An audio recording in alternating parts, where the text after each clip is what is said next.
On the sixth day of creation, God said, "Let there be all kinds of land animals." And it happened just like God said. Some were farm animals, some crawled on the ground, and some were wild, and God saw that it was good.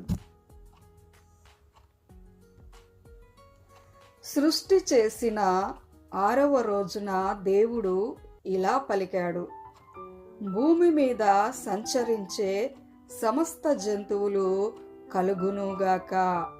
దేవుడు పలికిన ప్రకారము ఇలా జరిగింది.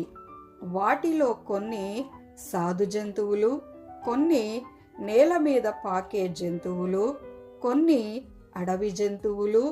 తాను చేసిన సృష్టిని దేవుడు మంచిదిగా చూచాడు.